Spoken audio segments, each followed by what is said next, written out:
శ్రీనివాసరెడ్డి గారు, శ్రీధర్ బాబు గారు, పున్నం ప్రభాకర్ గారు, పెద్దలు జీవన్ రెడ్డి గారు ఎమ్మెల్సీ, ఎంపీ వివేక్ వెంకటస్వామి గారు ఈ మేడిగడ్డ బ్యారేజ్కి జరిగిన damage, Kaleshwaram project overall project ప్రస్తుత స్టేటస్, అదేవిధంగా అన్నారం సుందిల్ల బ్యారేజ్కి జరిగిన డ్యామేజ్ ఒక రివ్యూ చేయడానికి, సమీక్ష చేయడానికి మేడిగడ్డ బ్యారేజ్ రావడం జరిగింది.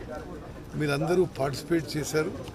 ఓ 2 గంటల పాటు విషయాన్ని ఇంజనీర్లు ప్రజెంటేషన్ ఇచ్చారు. మేము అడిగే ప్రశ్నలు అడిగినాం. దాని తర్వాత ఇప్పుడు మేడిగడ్డ బ్యారేజ్ పైకి ఇన్స్పెక్షన్ రావడం జరిగింది. ఇది నిస్సందేహం చాలా దురదృష్టకరం. ఎక్కడో చాలా సీరియస్ లోపాలు జరిగినాయి. డిజైన్లో కానీ, నిర్మాణంలో కానీ, ఆపరేషన్ మెయింటెనెన్స్ కానీ సీరియస్ లోపాలు జరిగి మూడు బ్యారేజెస్కి ఇప్పుడు ప్రమాదంలో ఉన్నాయి. ఇది గత ప్రభుత్వ నిర్వాహకం ఒక్కసారి ఆలోచన చేయండి. ఖర్చు పెట్టిన సొమ్ము 93,500 కోట్ల రూపాయలు. మన అందరి జీవితాలు బ్యాంకులలో తాకట్టు పెట్టి హై కాస్ట్ లోన్స్ తీసుకొచ్చి మరి ఇటువంటి ప్రాజెక్టులు నిర్మించిన వాళ్ళపై ప్రజలు కూడా మరి వాళ్ళు ఏ విధంగా పనిచేశారో ఇది వాళ్ళ పనితీరుకు నిదర్శనం అని చెప్పి నేను మనవి చేస్తాను. 93,000 కోట్ల రూపాయలు ఖర్చు పెడితే మొత్తం కాళేశ్వరం ప్రాజెక్టులో ఇప్పటి వరకు పారిన కొత్త ఆయకట్టు 1,00,000 ఎకరాలకు తక్కువే. అంటే ఎంత మరి అమూల్యమైన ప్రజా డబ్బు అప్పులు తీసుకొచ్చి వృధా చేశారు. ఒకసారి తెలంగాణ ప్రజానీకం మొత్తం ఆలోచన చేయాలి. మరి ఈ విషయం గత 10 ఏళ్ల నుంచి ఎప్పుడైతే ప్రాణహిత చేవెళ్ల ప్రాజెక్ట్ తుమ్మడేటి నుంచి ఇక్కడ రీడిజైనింగ్ పేరు మీద ఇక్కడ మార్చి ఆ కాస్ట్ని 3 చేశారు. మరి కాస్ట్ బెనిఫిట్ రేషియో లేకుండా చేశారు. ప్రాజెక్ట్ వయబిలిటీ పూర్తిగా తగ్గిపోయిన విషయం.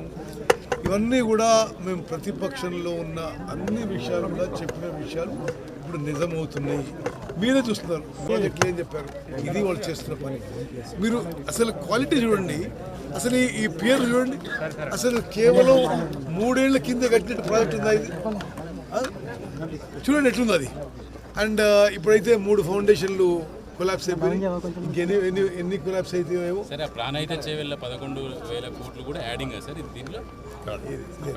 అది కాకుండా సరే నేనేమంటున్నా, అది తుమ్మడి ఎట్టులో ప్రాణహిత చేవెళ్ళ కడితే ఇప్పుడు పూర్తయిపోయి 38,000 కోట్లతో 16 లక్షల ఎకరాలు ఆయకట్టు వచ్చేది.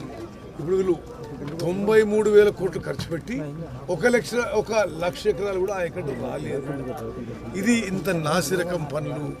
మరి ఏందో ఇది ఈ కమిషనర్ కక్కుర్తి, అసలు ఈ క్వాలిటీ లేకపోవడం, ఈ అసమర్థత, ఈ చేతగంతనం, ఈ తొందరపాటు ఏ కారణమైనా తప్పనిసరిగా జ్యుడిషియల్ ఎంక్వైరీ, ఎక్స్పర్ట్స్ ఎంక్వైరీ ఎవరు తప్పు చేసినా పబ్లిక్ మనీ కదా, అకౌంటబిలిటీ. ఈ బ్యారేజీకి 4,000 కోట్లు అయిండొచ్చు, కానీ ఈ 3 బ్యారేజీలు కలిపి 7,000 కోట్లు అయిండొచ్చు. కానీ ఈ 3 బ్యారేజీలు ఇప్పుడు ఏమవుతుంది, నాన్ ఆపరేషన్లు అయిపోతున్నాయి. దీంతో ఆ 1,00,000 కోట్ల పెట్టుబడి నాన్ ఆపరేషన్ అయిపోయింది. అంటే తెలంగాణ ప్రజలు సంవత్సరానికి 10,000 కోట్లు ఇంట్రెస్టే కట్టాలి.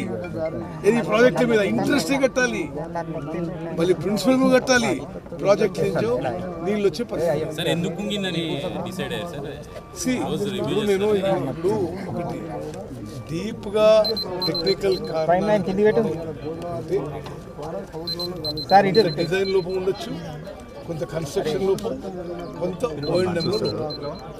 తప్పనిసరిగా మరి ప్రభుత్వంలో ఉన్న వాళ్ళు, అదేవిధంగా కన్స్ట్రక్షన్ చేసిన వాళ్ళు, తర్వాత ఆపరేషన్ మెయింటెనెన్స్, అందరి విషయాల్లో కూడా చేసిన తప్పుకి మరి we will hold accountable over national dam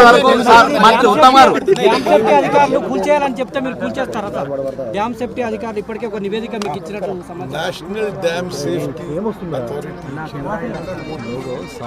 పూర్తిగా. అసలు ఈ ప్రభుత్వం, గత ప్రభుత్వం ఇది వాళ్ళ వైఫల్యమే అని స్పష్టంగా చెప్పింది. మేము ఇంకా అంటే మేము వచ్చి అధికారులకి 15 రోజులు అవుతుంది, 20 రోజులు అవుతుంది.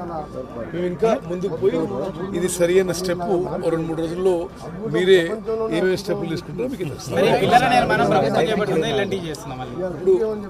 ఇప్పుడు మాట్లాడుతున్నాం. అది ముఖ్యమంత్రి గారితో క్యాబినెట్లో చర్చించి నిర్ణయం జరుగుతుంది. రైట్, అది కూడా మేము చెప్తా. కానీ ప్రధానంగా మీరు ఏంటంటే అసలు ఈ బ్యారేజ్ మీద మీరందరూ వచ్చిన సంతోషం. ఎందుకంటే మీరందరూ హైదరాబాద్ కూర్చొని కేసీఆర్ ఓహో ఓహో అనుకుంటారు. ఇప్పుడు చూసి ఈ ప్రాజెక్టు చూసి అరే ఏమో ఇంత నాసిరకమా, ఇంత అసమర్థతనా, ఇంత చేతగాంతనమా, ఇంత తొందరపాట, మన డబ్బులు తీసుకొచ్చి మన జీవితాలు మన పిల్లల జీవితాలు తాకట్టు పెట్టి బ్యాంకులలో హై ఇంట్రెస్ట్ మీద లోన్స్ తీసుకొచ్చి ఈ బ్యారేజ్ కట్టింది. సార్ ఇప్పుడు కాళేశ్వరంలో మీరు చెప్పిన ముందు మేడిగడ్డ డ్యామేజ్ వల్ల రాష్ట్రంలో ఇప్పుడు రెండో పంటకి కొంత నీరు కూడా సఫర్ అవుతుంది.